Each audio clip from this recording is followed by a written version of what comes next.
Hello and welcome to Nodes 2020. Thank you for joining us today. I am Michael Black, a Neo4j Ninja. A Neo4j Ninja is a community member who is a certified developer who is giving back to the community and helping other graphistas along their journey. You can become a Neo4j Ninja too. Your training doesn't have to end after you've completed your certification. As part of the reward for being a ninja, you will receive exclusive perks and training. Visit community.neo4j.com to learn more about the Ninja program. I'd like to introduce our presenters, Mark Needham, Developer Relations Engineer at Neo4j, and Jesús Barrasa, EMEA Sales Engineering Director at Neo4j. They will be talking about how to build a knowledge graph using MPL and ontologies. To give some background about our presenters, Jesús Barrasa is a Neo4j field engineer based in London. He combines over 15 years of professional experience in consulting and professional services in the information management space. Prior to joining Neo4j, Jesus worked at Ontology Systems for 7 years, where he got his first-hand experience with large graph database deployment and many successful graph-based projects for major telecommunication companies all over the world. Jesus holds a PhD in computing science from the Politecnica University of Madrid, where he carried out his research on graph data modeling and semantic technologies. Mark Needham is a graph advocate and developer relations engineer at Neo4j. He helps users embrace graphs and Neo4j, building sophisticated solutions to challenging data problems. He is the co-author of the O'Reilly book, Graph Algorithms, Practical Examples in Apache Spark and Neo4j. Thank you and welcome. Mark and Jesus, I pass it on to you. Great, thank you. Thank you for the introduction. Yeah, my name is Jesús, and I'm gonna kick off the presentation today. So yes, we're going to be talking about how to build a knowledge graph in Neo4j, and we're going to use two types of resources. I mean, we're going to use ontologies, and we're also going to leverage natural language processing on unstructured data. So let me start with a brief introduction of two key elements that we understand are part of a knowledge graph, and this comes it's not something we've come up with. It's kind of a traditional approach to knowledge bases, and the idea is that in a knowledge graph you will have facts, pieces of information, like this is Jesus, and Jesus has a name, Jesus has a date of birth, but along with the facts, we're going to have what we call explicit knowledge, some sort of elements that will help us categorizing our facts, our individuals, and will also be useful to derive information from the elements in your graph.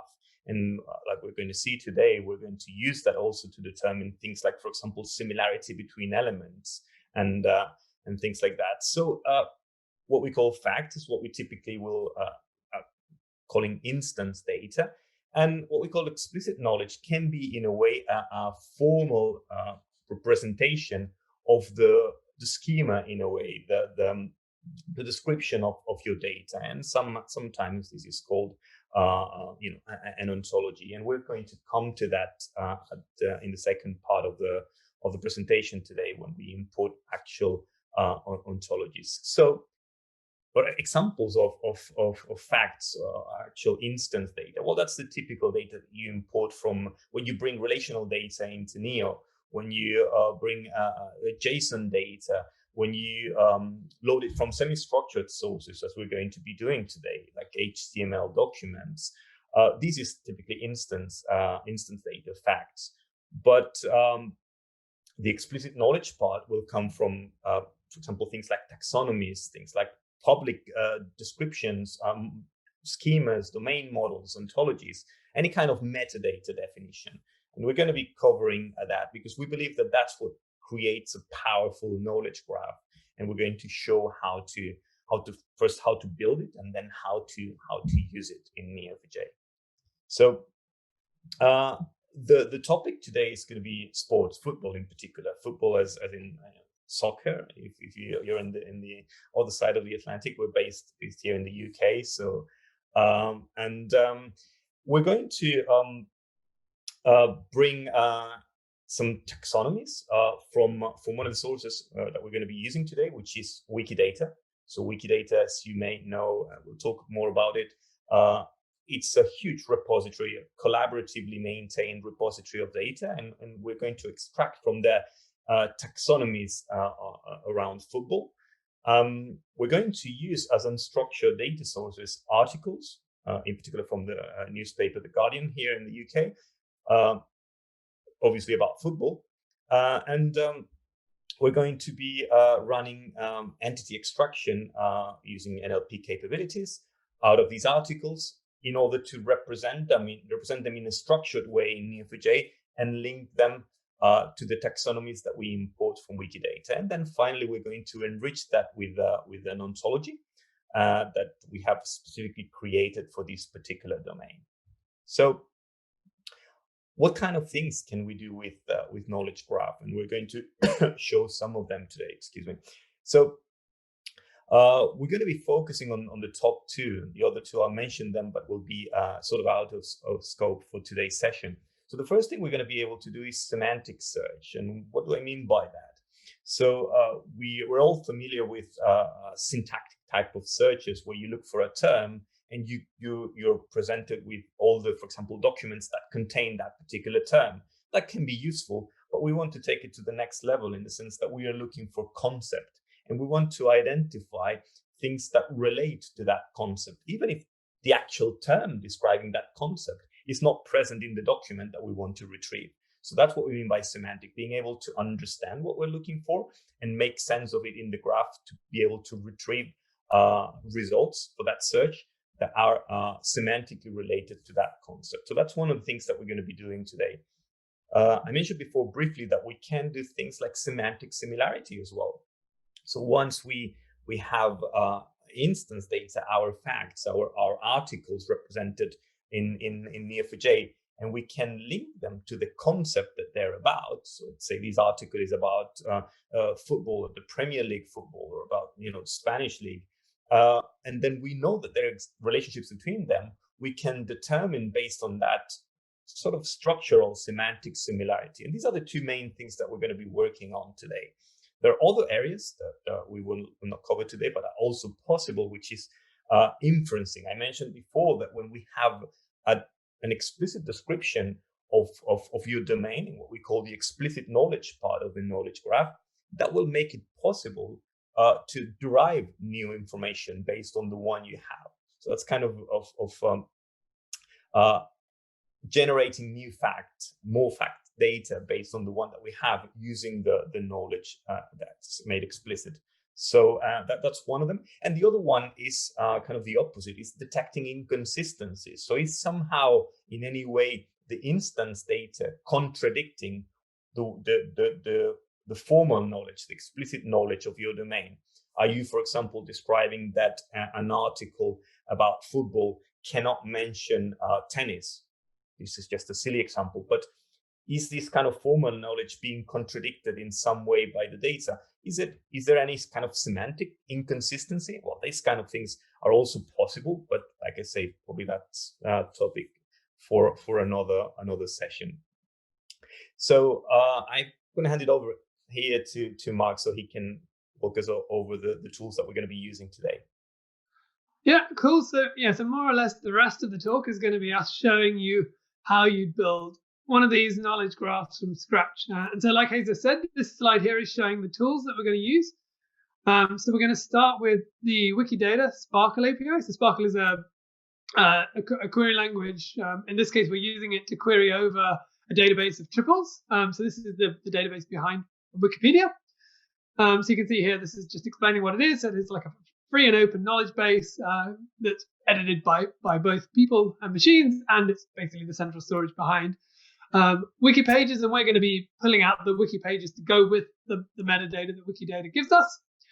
We're going to do that. So we're going to the next one. We're going to do that using a tool called Neosemantics.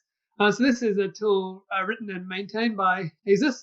So this makes it easy to use RDF data in Neo4j. So you can do all sorts of things. So we're going to be using it to store some RDF data into Neo4j, but you can also build an RDF API around a Neo4j database, so you can expose data as RDF. You can do model mapping. You can do constraint validation and inferencing, and there are a lot more features as well. But we'll link you to the documentation for that. We're also going to be using a tool called APOC. So this is Neo4j's standard utility library, and what we call APOC core has been shipping with Neo4j since the 4.1.1 series, and then the full version, which you can download from the Neo4j desktop or Docker or from via the documentation, has over 450. I think it might even be over 500 different procedures and functions. And so if we go to the next one, we're going to be using just a small subset of what this library has. And so we've added wrapper procedures around the natural language processing APIs for GCP, Amazon Web Services, and Azure. And so we're going to be using the GCP ones today because they have a really nice link to the Wikipedia pages. I think the Azure one might do as well, but we're going to use GCP today. And then if we go on to the next one, we'll just show you this is the structure of what we're going to do. So we're going to start from Wikidata. We're going to have a look at what does a Sparkle query look like. We'll get that into Neo4j using NTNS. Then we're going to move over to, as I just mentioned at the beginning, we're going to use an RSS feed from the Guardian's football section. So that will give us some XML content, and we'll show you how to process that. Then at that point, we'll have two completely separate graphs, kind of in the same graph, and we'll use the GCP NLP library to connect them together. And then finally, we'll show you some of those types of queries that Jesus described. We'll then look at how to build those. And so once we've done this demo, we should have, this is how it will fit into the facts and explicit knowledge that Jesus explained at the beginning. So we'll be starting building our explicit knowledge graph from Wikidata. Then we'll scrape the technical articles from the Guardian, and then finally we'll glue those two together to allow us to do queries that we wouldn't be able to do with the two of them separately. So now I think we're probably ready to hand back to Jesus, and we're going to get started with the demo. Yeah. So we're in the Neo4j browser, I guess, if you haven't seen this before. That's right. Yeah. So this is the Neo4j browser, and yeah, for those of you who might be less familiar with it, this is where you interact with your graph. This is an instance running here on my laptop, but you could be connected to a cloud instance in the same way. And here we're going to be running some Cypher queries, which is the language that we use to communicate with the graph. We can modify the graph, we can visualize the graph. So this is going to be the environment where we're going to be working today. So the demo has been captured in this nice guide that Mark has created, and you can replay it by typing :play, and as you can see, NLP knowledge graphs nodes 2020. So if you do that, you should get this guide that you have in front of you right now, and well, it very briefly covers the introduction that we've just done, that Mark just done. So we have some interesting pointers. So because we're going to be using Neosemantics and NTNS, you have a link that you can click on, and it will take you to the Neosemantics page where you can download and you can get information and examples about it. But let me skip through that briefly. Because we're going to be running some queries against the Wikidata store. You have a link here where you can play with this query endpoint yourself as well. I'll come back to these in a minute. I'm just showing all the pointers that you get from the guide, but I'll explain a little bit more about it in a minute. So how do we start? So we said that we begin by bringing some taxonomy information, some information from Wikidata, and these data, like Mark said, is publicly available as RDF. The way you query RDF is using the Sparkle query language, and the bridge between what Wikidata produces and Neo4j is going to be Neosemantics and NTNS. So we have to configure it before we can use it. And you'll see that in a guide, if you click on a fragment of code, it's copied to the browser, so you don't need to copy paste yourself. You can just run it.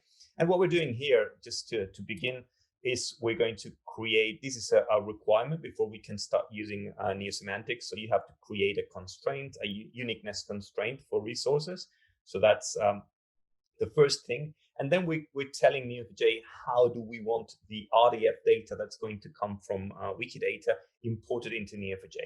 And one of the configuration options is what we call map.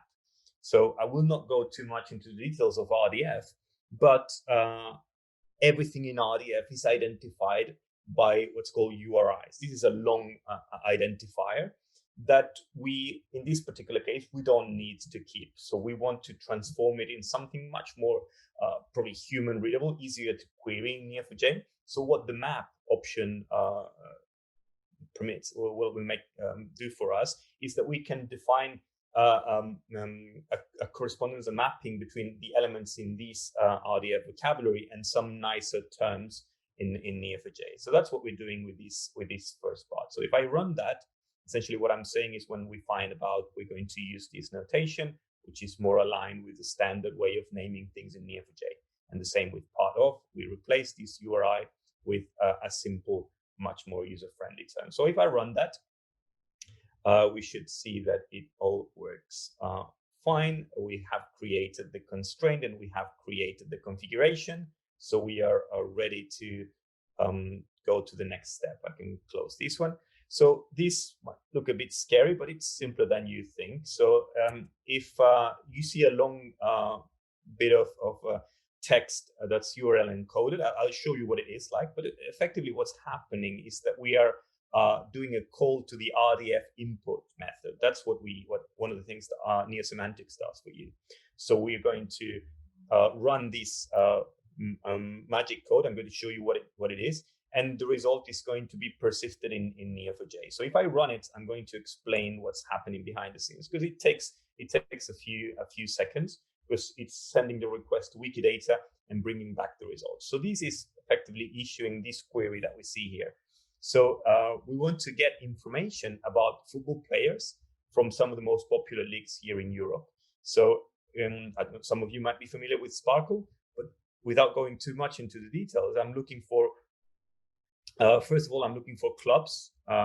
Everything in Wikidata is identified with numeric IDs, as you can see. So sometimes it's a bit hard to follow, but if you pass the mouse over in this query API, you can see what it is, what it means. So we're looking for a club that's in one particular league. This is La Liga, which is the Spanish National Football League. And so we're looking for these clubs. We will be looking at players who play in that in this league. Right, so in a club in this league, and we're filtering these players because in Wikidata you have history and you can have players that played 100 years ago, but we're limiting it to the most recent ones. So we're filtering players that were born before 70s. So the 1st of January 70 is the kind of the start, and from there on we bring all the players that we can find. For each player we're going to be bringing also the player's name, the club name, and the league name. And additionally, and that's going to be crucial afterwards, in Wikidata we have links to Wikipedia identifiers or pages that describe the entities in Wikidata. So that's what we get in this optional. It's not always present for all of them, but that's going to be important, because when Mark shows you how to run the entity extraction with APOC, the entity extraction process that we're going to be using will annotate the entities that are extracted with this Wikipedia identifier. So that's why it's important to have them, because that's going to link nicely and connect the two graphs like Mark was describing before. Well, this query has been run. Hopefully, we've run it for three. It started, I didn't mention it, but it starts with an unwind, which basically iterates over 3 values. So essentially what I'm doing is I'm running it for La Liga, which is the Spanish league. I'm running it for the Premier League, and I'm running it for the Italian league. So the 3 of them return roughly 20-something thousand triples, 27, 29, 23. So we already have some information on football players and their clubs and the league where they play, right? So actually one thing I'm going to do is probably pin this guide. The second one is going to run very quickly. I will not go into the details, but it will bring information about the leagues themselves, right? So that should be a relatively quick one. And there's a third one. As you can see, it just loads 12 triples. And the third one will bring information about the managers for the clubs, also in the 3 leagues that we were discussing before. This should be much quicker than the other one. And once we have that, we're in a position to start querying the graph that we built. And this query will show us what this taxonomy looks like. And we see that the managers one is already finished down here. So we're looking for a resource for representing the Premier League. And we're going to find anything that relates to it through the part of relationship. And this part of is a kind of a generic one, generic classifier. So we're building a sort of a taxonomy, but we didn't want to create a formal taxonomy with a traditional subclass of, because we're going to have, a league with clubs with players. And this is not strictly speaking a subcategory of relationship. That's why we call it a part of. But again, this is something where you can be free to name it the way you prefer. So if we look at the Premier League and we limit it to 25, we see that, and let me style this again. That should be looking a bit better. And I'm going to make it a bit smaller so we can see a bit more of it. But yeah, you see that we started from the Premier League, and the Premier League has, it picked up randomly one of the clubs, which is Fulham. And then we have some of the players that have been imported from Wikidata. And for each of the nodes, you see at the bottom, we have the information that we imported, which is essentially the unique identifier, the name, and the same for the clubs and the Premier League. So that's the kind of taxonomy that we've built by running this data import. We have another interesting query here where we can find related terms, related nodes. We call them siblings here. For example, we start again with a node, which is Manchester United here. And what we're finding is things related to Manchester United. Again, they all look very similar, but can you see Manchester United there, Mark? I'm not. Yeah, it's on the right. Probably that one. But yeah, you can see here that the thing that it counts as a sibling is just the league, right? It's gone up to the league and then come down and said these are all the other teams that are in the same league. So they're siblings in the taxonomy. Yeah, so they're kind of children of the same parent node, which is the Premier. Oh, so here what you're getting is all the rest of the clubs in the Premier League, right? Which are at the same sort of level as Manchester United. Good. Yeah. So these were just 2 simple queries to show the kind of graph that we built. So these is what we call the explicit knowledge that we built to now be able to annotate our unstructured data using this set of articles. So I pass it on to you here, Mark. Cool. So now what we want to do is bring in some articles. So this is a screenshot of the Guardian's football pages. Yeah, I guess we can have a look at it. So it's just lots of different journalists writing about different topics. They do sports. One particular category is football, and they also have an RSS feed for the football articles. I think Jesús figured out where I don't know whether it's linked there somewhere, but we figured out if you add RSS on the end, that you get this type of XML structure. So I think it picks like the top 30 or top 40 articles, and they have like all the metadata that's kind of interesting. So they have the title, they have the link of where it was, they have their own categories. So I guess they're journalists, but manually tag stuff, so we can compare how they've tagged stuff versus how the NLP process tags it. And then it's got like you can see in the description, it's got like the first say 300 or 400 characters off the actual articles. It's not perfect, like it doesn't have the whole article, but it's pretty good for getting like they tend to use the main words of the article in the beginning, so we get a pretty good idea of what each article contains. So we guess we can go back to the browser again and look at how we would process that. So let's have a look what's there now. So if I just take you through the first line, that's probably the most interesting line. So what we're doing here is we're using a procedure from the APOC library called load XML. So you can give it any XML documents. You can give it a URL, you can give it a file, and then the second argument is saying, okay, what like query do you want to run on it? Like what XPath do you want to say? And so we're saying actually we want to go RSS, then down to channel, down to item, and then it will just get us the items. There's a lot of metadata around it at the top, but we're not that interested in that. And then once we've got just the items, there are actually other items that are maybe not so interesting to us. And so what we're going to do is we're going to filter it for items that have the type item, and then we're going to return it. And so you can see if we scroll down a little bit, you can see what it contains. So you kind of get you get like almost like a JSON nested structure of the XML structure, but yeah, it's basically cipher maps look almost the same as JSON. And then inside there, you can see under the children, we've got the title, we've got our link, and we've got our description. And so on the next slide in the guide, we'll show you how to query that to pull out the appropriate parts. So before we actually import that, we're going to do a similar technique as how we did where we created the constraint for the end-to-nest. So there we created it for resources. Here we're creating it for categories. So we're going to make sure that we've got unique category names and unique URIs on the articles to make sure that we don't end up with duplicates. So this is, I'd say that I pretty much do this all the time when I'm importing any data, and it's useful in case you try something twice or you make a mistake and you're like, okay, I want to just run it again. It will stop you from accidentally creating the same data multiple times. So if we just click on the next query, and then we'll just expand it so we can talk through what we're going to do.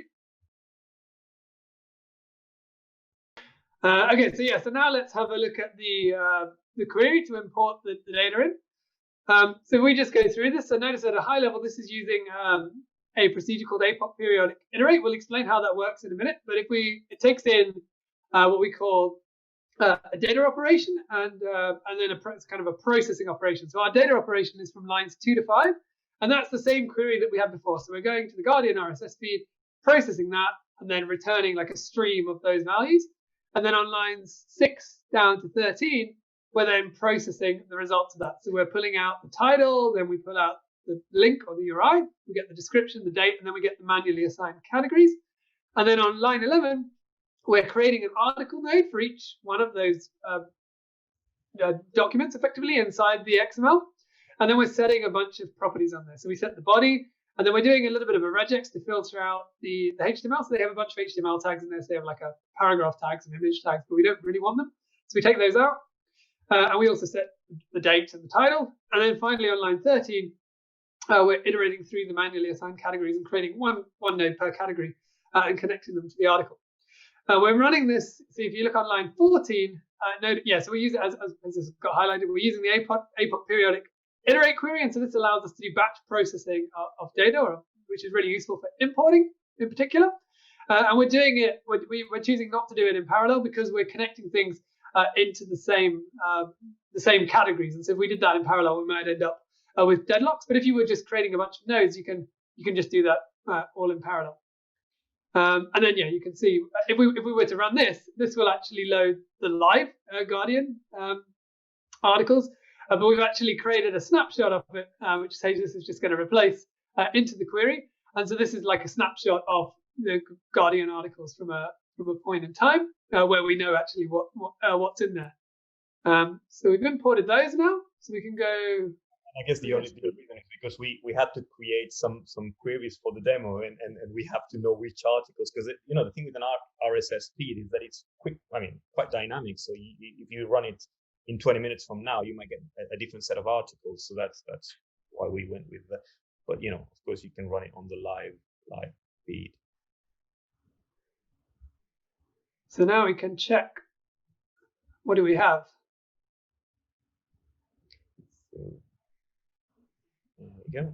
So there we go. So we got some articles. You can see the ones. Well, the one at the top. It's about Juventus player testing positive for COVID-19. So it's a very current article. And then we've got something about the project Big Picture, which is a big story in the UK over the last week. And then there's a few other ones on there. There's kind of I guess there's a whole big story about football regulation that's been going on. then we've got a few other articles as well. We can see which categories they've been assigned to by the Guardian writers or editor. So you can see they've got some categories themselves. We've got Premier League, we've got football, we've got Oliver Dowden is the culture secretary for the UK. So he's not actually a football player, but they've pulled out an MP into there.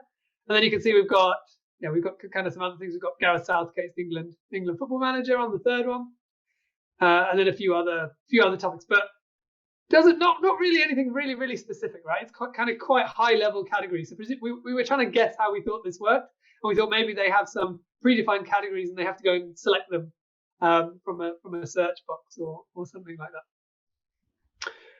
that. Okay, so let's have a look. So if we open up this link here, so this is APOC NLP. So let's have a quick look at the documentation for that. So this is the part of the APOC library that has wrappers around NLP APIs, and this is for Google Cloud Platform. So to use any of these, you need to have an account with that cloud provider, and then you'll need to pull out like a key. So they all rely on some sort of key that you provide, and then there are different. They provide different APIs. So Google has one that pulls out entities. If we scroll down a little bit, we can see all of them. So you've got entity extraction. I think it does. Also lets you do classification.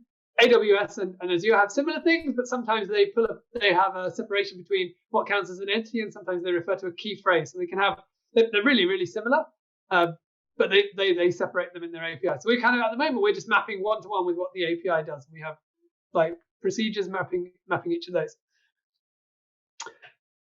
Cool. So I guess we can have a look at how to use it now. So if we move to the next one. So we're going to set up some credentials here. So we'll have to make sure we invalidate those ones. And then if we go to the next one, cool. So now we're going to run this query. So I guess we can run it and then I can explain it while it's running. Probably give it a few seconds. So is it running already? Oh yeah, cool. Okay, so let's just quickly go through what this is doing. So again, we're using our friend, the periodic iterate. This time we're passing it, instead of processing the Guardian RSS feed, we're giving it some articles. And we've put a property called process so that we know which ones are already done, so we don't do them twice. Then we feed those through, and then on line 5, we're going to be given a batch, and it's available in this this parameter called $_batch. So we get like a batch of things, and the API will let us pass in a batch of items, so it will be quicker rather than calling it one time for every node that we want it to process. So we're going to give it a batch of nodes, and then it's going to return the entities for those as a stream. So all that means is it's just going to return it to us as a result, rather than storing it directly in the database, so that we can choose what we do with the entities that it gives back. And that's because we want to do a bit of custom post-processing. And so if we zoom down to line 14, you can see exactly what we're trying to do. So because we've loaded in some wiki data at the beginning, we only want to pull in entities that are linked to wiki pages. So we're checking, do you have a wiki URL for your entity? Then we're going to go and connect it to we're going to create on line 16, we're going to connect it to a Wikipedia resource, Wikipedia page resource. And then finally, we're going to connect the node to the Wikipedia page. And we didn't really go into in detail, but then once you've gone from the article to the Wikipedia page then has the link back into the wiki data ontology. And yeah, so now we should have that data loaded now. Let's see. Cool. Looks good. Seems to be finished. Yeah. Yeah, and I guess it gives you a summary of the execution down here. I don't know if you want to comment on that, but that's pretty. Yeah, so I mean, everything looks like it's worked pretty well here. But if there was a problem with the API, you would get back some sort of error telling you, oh, one of the batches that we tried didn't work, for example. But it's taken, was it about 23 seconds, just a bit over 23 seconds to process all of that. But the GCP API only allows you to send one document per HTTP request. So we're still having to kind of send lots of requests behind the batching that we've done. I think the other two cloud providers let you send like a batch of 25, if I remember correctly, but GCP doesn't have that. Okay, I'll let you explain this trick. Jesus. Yeah, that's because we mentioned before that we're building a kind of a taxonomy of things, like and again in our case it's the league with the clubs with the managers and the players. So sometimes we notice that we have, for example, some articles that happen to mention both a player and his club, and maybe even the league. So you might end up having a note representing the article that's linked to the taxonomy at different levels. And that's in a way redundant information, because that's precisely what we can determine with this explicit representation that we were talking about at the beginning, the explicit knowledge. We know that a player plays for a club and the club is part of a league. So you don't need your article to link to all of them. Just by linking to the player, to the lowest level element, all these will be derived transitively. So what we're doing is, in a way, kind of cleaning a little bit the graph, and we're saying, with the long path expression, if you find this double connection at different levels, then you can get rid of the shortcut and keep just the one at the lowest level. So that's pretty much what this query does. And if we run it, it will delete some relationships, just a few of them, 45, but it will create a much cleaner graph for both exploration and for the types of queries that we'll be running later on. So I guess one of the things that we can do, and we can comment on this one together. But you can for a given article, we're getting let's run it and we can see what that produces. But now we have, for every article, we have the URI and the title, but we have the categories, which are the ones that were manually curated, right? Is that correct? So these are the ones that come directly from the Garden. So that's how they decided to manually annotate the article. But the ones to the right are the ones that have been picked up by the NLP service that was doing the entity extraction. So to the right is automatically extracted from the body of the article that we showed before. And to the left are the manually created ones. And we see that they have, there's definitely some overlap, which is reassuring. So it makes sense. But we see that it has different levels of granularity, right? So in the case of the first one, the big picture project, there doesn't seem to be a mention of Manchester United, but it's mentioned in the article. So that's one of the entities that the NLP process did detect, right? And there's many others. So it generally tends to be much richer, the automated one, because it again will depend on the type of content, right? I guess depending on the article, more or less entities will be identified. But yes, so the one to the right. This could act as it's almost like a bit of computer assistance while you're writing it. Like, hey, you could add these tags as well, which would help people to find other similar articles. Absolutely, and that's something we were discussing the other day. So probably if they don't, they should have some kind of this help that would be suggesting some entities that they would potentially manually curate afterwards. But anyway, that's what we have extracted. That's kind of a summary. Let's move to the next section, where we are going to do. We mentioned at the beginning this idea of a semantic search. So we instead of looking for a particular term, we're looking for things, articles related to Real Madrid, right?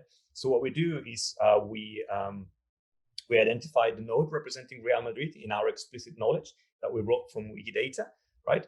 And we are using one of the NTNS methods in this case that will be able to navigate the dependency, that kind of taxonomy as deep as we want, to identify things that are directly or indirectly related to Real Madrid. In our case, because we've named this type of relationships part of, that's a parameter that I pass to the method. And what this is going to return is a list of articles that are related to that particular concept. And again, I insist on this idea of semantic search, because you will notice, and that's where it becomes interesting, that for example, if we look at the top result, we see that this news about this player testing positive for COVID-19. Well, it's doesn't seem to be very related to Real Madrid, but there's a reason for it to be there. And one of the topics mentioned in the article is Cristiano Ronaldo, which is another of the players who has tested positive. And Cristiano Ronaldo has a strong connection with Real Madrid. Not at the moment, but we know that he played for Real for 9 years. So this is all in the taxonomy, in the Wikipedia taxonomy. So we can derive this semantic connection, and the same applies to many of the other articles that you can see here. So again, we're talking about Javier Hernandez, talking about David Beckham, which also has a strong connection with Real. So this is one of the powerful things that we can do when we do a much richer search on our documents, because there's not an explicit mention of Real in the articles, but still the article is related to that concept. So that's there's like a nostalgic Real Madrid search. That's right. And one of the things, and of course, it's limited time, but one of the things that you can do is tune the strength of this connection, right? So you can say, okay, it's true that Ronaldo used to play for Real, so did Beckham, but that was N years ago. So you might want to put some weight on this relationship and then leverage that when you do the expansion and say, well, this is related, but just vaguely related. So this is a potential enhancement. So what else? So we can do semantic similarity again, and this is something based exactly on the same idea. So what we're doing here is we take an article and we're using the same again about this player testing positive, and we want to find similar articles. And two articles for us are similar if they have some topics in common, right? Exactly the same topics or parent elements. Again, we're going to be exploring the taxonomy, and that's what this query does. So this one is going to be showing us visually. I don't know. This is showing the for the article. We probably want to have the title, which is going to be more interesting. But which one was it? McKinney was on the bottom, wasn't it? Yeah, that's right. So these are the articles, right? That all of them happen to mention Cristiano Ronaldo, right? So that's because what this query is actually looking for is if we look at the article, we'll have entities that are linked to categories, and what we are trying to find is authors that share this same entity, and in this case, all these articles. This was the McKinney one.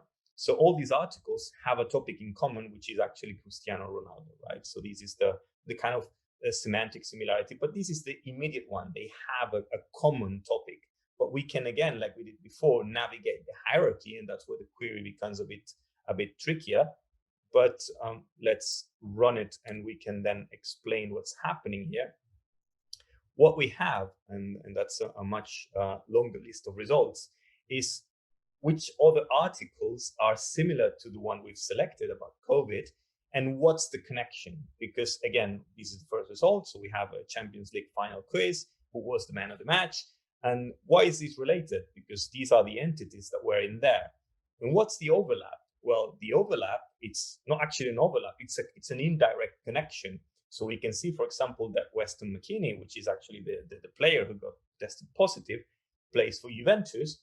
And so does Edgar Davids, who happens to be mentioned in the other article. There you go. So the Juventus in this case is the bridging node, the bridging concept that we have used to expand and to derive this connection.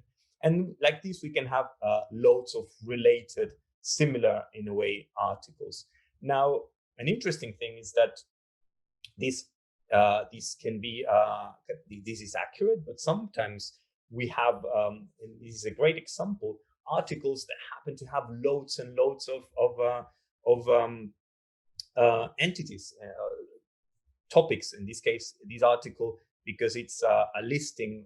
What was it, Mark? It's like a listing of the man of the match over time, right? So it ends up mentioning. Yeah, it's like a quiz. They say, "Can you guess who was the man of the match in all the finals?" It just has like all the players like just listed down the page. Exactly. So this is likely to connect to practically any other article. So you can then tune that, and for example, a reasonable thing to do that we mentioned before, we're discussing before, is maybe if an article has a high number of topics, maybe each of them are not especially relevant. So maybe we can define some kind of threshold and limit that. I don't know if we implemented that. Is this the query that does it, or did we not? No, yeah, this is the next one where I think we got less similarities, or maybe no similarities doing this one. Oh yeah, this is another article for which we don't have any. Oh yeah, we have no recommendation. Yeah.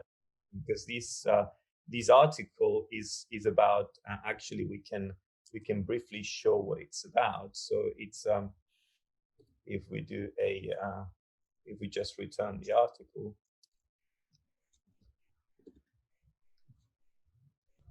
we see that it's about two topics that I believe it was, if I remember well, it was Liverpool and reset style. Yeah, so it doesn't find it because we're saying you have to be like one. Yeah, this is Liverpool and this is Manchester United. So we didn't find any other articles that link directly to these. So that's probably the reason is the taxonomy that we have is not rich enough, because we cannot connect these entities to other entities. So that's another example of a case where we can't find similar articles, but we can improve that, right? So one of the things we can do, and we mentioned that at the beginning, is we can bring additional knowledge about the domain, and that knowledge can be in the form of an ontology. So an ontology is just a description of a particular domain. Let's say we have some knowledge about football, like we do, and we know that, for example, a good way of relating teams is by the fact that there are some traditional rivalries between teams. For example, some popular ones here in the UK, the Manchester one between Manchester United and Manchester City. In Spain, El Clásico between Real Madrid and Barcelona. So these, if we can somehow formalize that in the graph and say, hey, there is a connection between Madrid and Barcelona. So people who are interested in articles about Real Madrid will potentially be also interested in articles about Barcelona, maybe for different reasons. You want bad things to happen to your rival, but it's potentially something that you want to recommend in some way. So this is what we're going to try to demonstrate in this part. So what we have is an ontology that we've created, and I will not go too much into the details, but it's formalized using RDF, like you do with ontologies.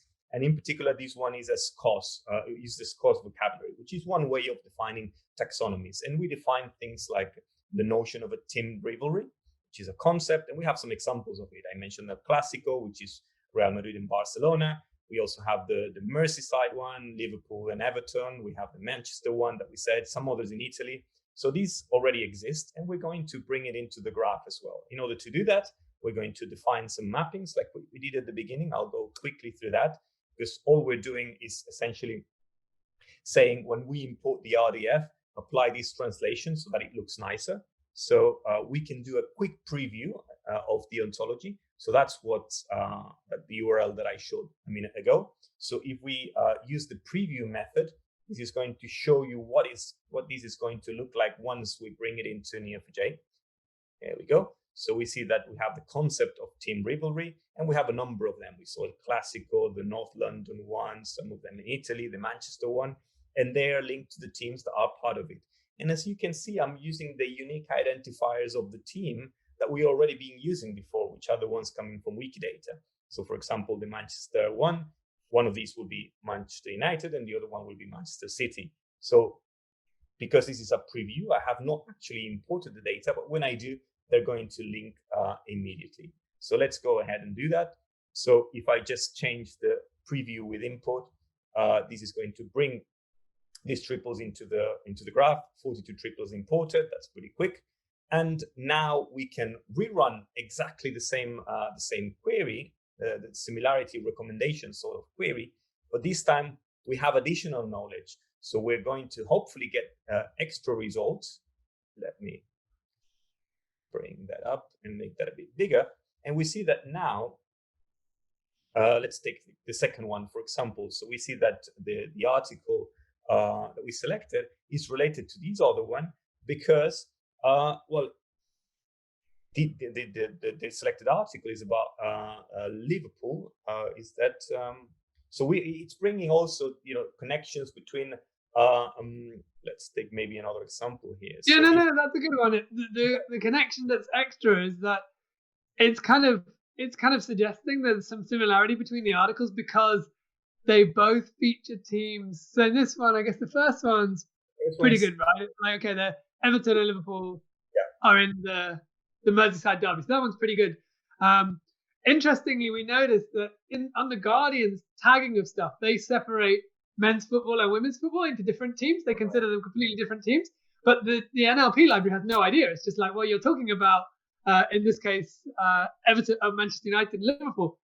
I know that Lucy Bronze plays or played for one of them, so I don't know that that's any different. So that it actually combines all the players from both the women's and the men's leagues together, which is quite kind of interesting. The thing that this one does, which we thought was kind of not so interesting, is if you look on the second one, the Liverpool goes to the Merseyside derby, and then it goes to team rivalry. So the team rivalry is actually connecting things together. So it's saying, well, actually, this article is similar to this other one because they both feature teams that are involved in a rivalry. And we were like, oh, that's probably not that interesting. Just because I care about a team in one rivalry probably doesn't necessarily mean that the other rivalry is relevant. So yeah, that was like a weakness or like something that we didn't really like about this change that we've done. I guess the other thing that we changed from the previous query is if you make it full screen again, the query, I think I edited it so that it's now, if you scroll up, it's now using the current category.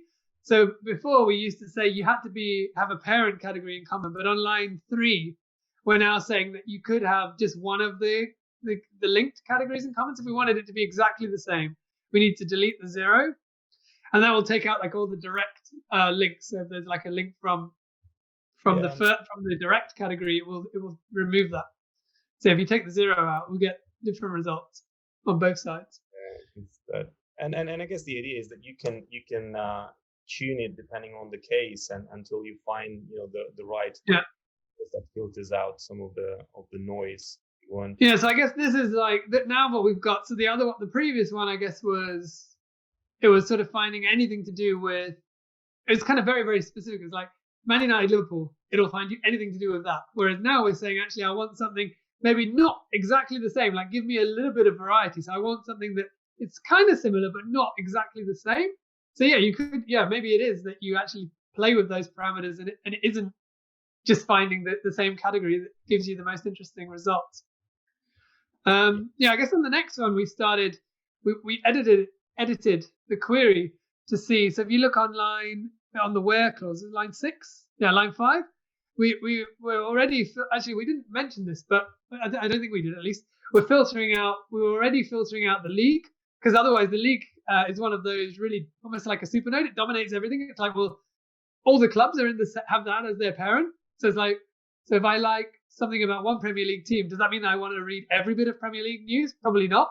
Whereas now we can narrow it in and say, well, actually, let's filter out the leagues. We're not going to consider that one of our similarity metrics, and we're also going to filter out the team rivalry nodes. If we see the team rivalry node anywhere in a path, we take it out. So that will get rid of some of the.